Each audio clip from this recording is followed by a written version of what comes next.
আমি পার্বত্য চট্টগ্রাম ছাত্র পরিষদের প্রতিষ্ঠাকালীন সভাপতি, কিন্তু আজকের এই সমাবেশে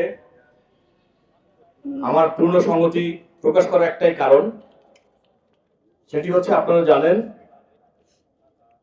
যে জুলাই গণঅভ্যুত্থান পরবর্তীতে জুলাই সুবিধা নিয়ে ইউনূস সরকার তথা অন্তর্বর্তী সরকার, ইন্টারিম সরকার তিনি ক্ষমতার আসনে অধিষ্ঠিত হয়েছেন। আমরা জুলাই গণঅভ্যুত্থানে যখন ফ্যাসিস্ট হাসিনাকে বাংলাদেশ থেকে বিতাড়িত করে নতুন একটি বাংলাদেশের স্বপ্ন দেখছি, নতুন একটি বাংলাদেশের বিনির্মাণের স্বপ্ন দেখছি।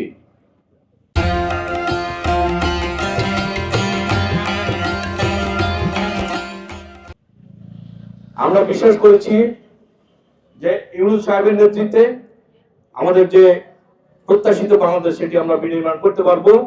এজন্যই আমরা ছাত্ররা গণঅভ্যুত্থানের পরবর্তী তাকে ডেকে এনে তাকে আমরা তার উপরে আমাদের আস্থা রেখেছিলাম এবং তাকে দায়িত্ব অর্পণ করেছিলাম।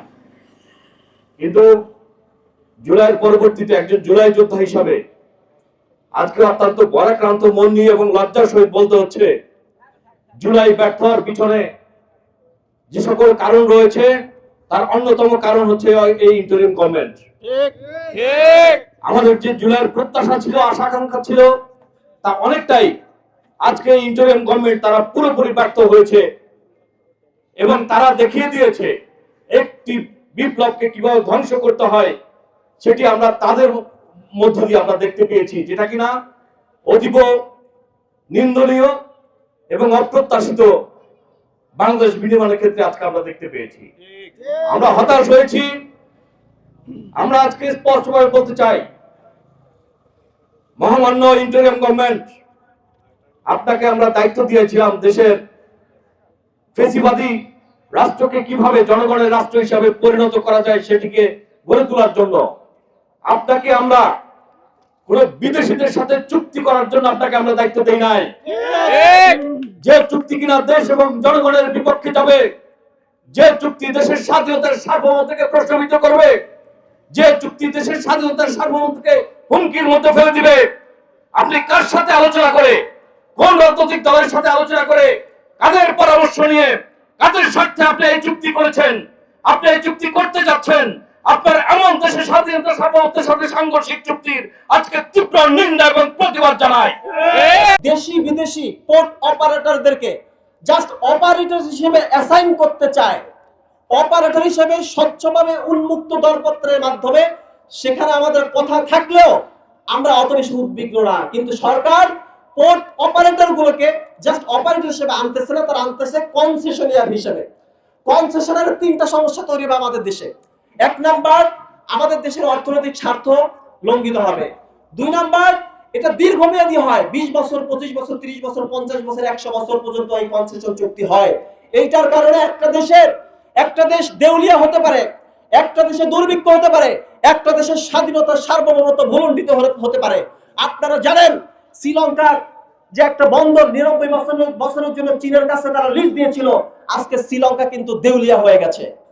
আজকে জিবুতির কথা যদি বলি, আফ্রিকান রাষ্ট্র জিবুতি, সেই জিবুতিতে এই ডিপি ওয়ার্ল্ড তাদের একটা বন্দর লিজ নিয়েছিল, 30 বা 50 বছরের লিজ নিয়েছিল, কনসেশন চুক্তিতে দিয়েছিল, কিন্তু জিবুতি সরকার সেই চুক্তি বাতিল করেছে। কেন তারা বাতিল করেছে? দেখেছে ডিপি ওয়ার্ল্ড তাদের সার্বভৌমত্বের জন্য অত্যন্ত ঝুঁকিপূর্ণ এবং হুমকি, যেই কারণে তারা এই ডিপি ওয়ার্ল্ডের সাথে চুক্তি বাতিল করেছে।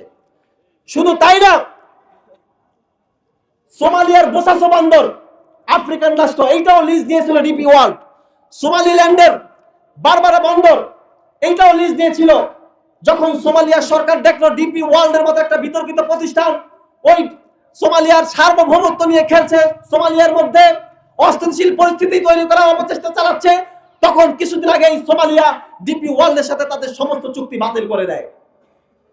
কিন্তু আমাদের সরকার, আমি আরেকটা উদাহরণ দিতে চাই, এই যে ইউক্রেনের যুদ্ধ হচ্ছে, ইউক্রেনে একটা পোর্ট ডিপি ওয়ার্ল্ড চালায়, রাশিয়ায় একটা পোর্ট ডিপি ওয়ার্ল্ড চালায়, কিন্তু ইউক্রেন সরকার দেখেছে যে বড় বড় শক্তির হয়ে ডিপি ওয়ার্ল্ড ইউক্রেনকে যুদ্ধের মুখে ঠেলে দিচ্ছে, ইউক্রেনকে অস্থিতিশীল করছে, ইউক্রেনে সন্ত্রাসী পড়া করছে, যে কারণে ইউক্রেন অফিসিয়ালি এই ডিপি ওয়ার্ল্ডকে তারা আখ্যায়িত করেছে ইন্টারন্যাশনাল স্পন্সরস অফ ওয়ার।